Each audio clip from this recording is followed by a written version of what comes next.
Recovering addict Darby Thorne learns that her mother is in the hospital after suffering a brain aneurysm and is undergoing emergency surgery. She escapes rehab and drives to Salt Lake City. While stopped in the middle of the road, Corporal Ron Hill tells her that the interstate is closed because of a developing blizzard. She agrees to stay overnight at a local visitor center. The only people inside are Ash, Lars, and married couple Ed and Sandy. Darby goes outside to look for cell phone signal and ends up discovering a kidnapped girl in a van belonging to one of the people inside. Playing a round of bullshit, Darby uses her knowledge of the van's license plate to question the others and deduce that Lars is the kidnapper. She goes to the bathroom and uses a hole in the wall to go back outside.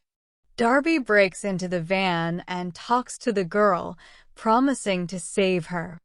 Unaware of her presence, Lars enters the van and reveals the girl's name to be Jay.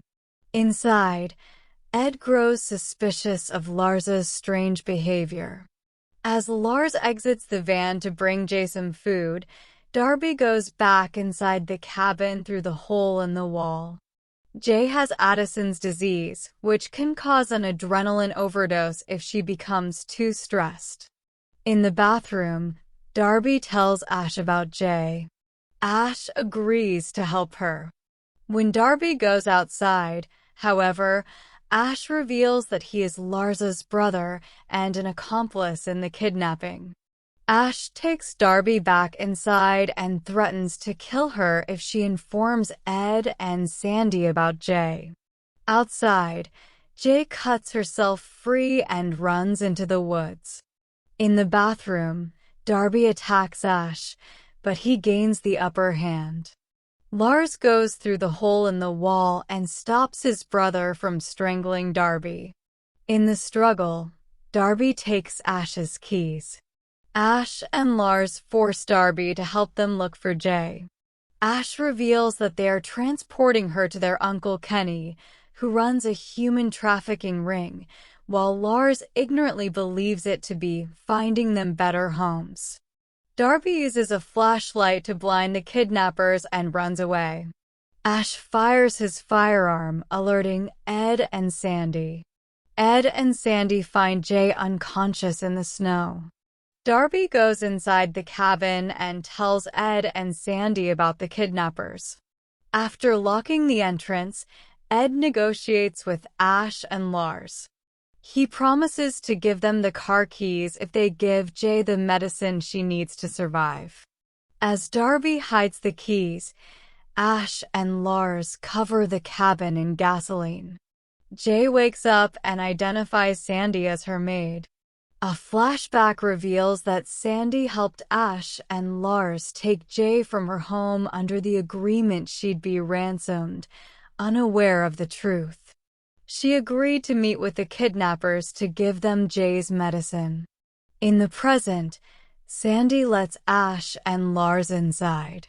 After learning that Darby is the only person who knows where the keys are, Ash kills Ed and Sandy and uses a nail gun to staple Darby to a wall. Her phone receives a text message. Ash reads it and informs her that her mother has died. Another text reveals that Corporal Ron is on his way to the cabin. When Ash threatens to hurt Jay, Darby reveals the keys' whereabouts. Ash gives his gun to Lars before leaving to search for the keys. Darby tells Jay to turn off the lights. Darby snorts heroin to numb the pain receptors to pull the nail out of her hand. With Lars distracted, she takes his gun as Ash returns. During a standoff with Darby holding Lars hostage, Jay hits Ash's nail gun with a hammer, thus shooting a nail in Lars' forehead. Darby and Jay run outside to make their escape. Ash punctures their vehicle and sets the cabin on fire. After Corporal Ron arrives, Darby shoots Ash while Ron shoots Darby. Ash takes her weapon and shoots Ron dead. As he prepares to kill Darby, she uses a screwdriver to puncture his neck, killing him. Darby uses Ron's radio to call for help. In a flash forward, Darby's sister Devon visits her in rehab.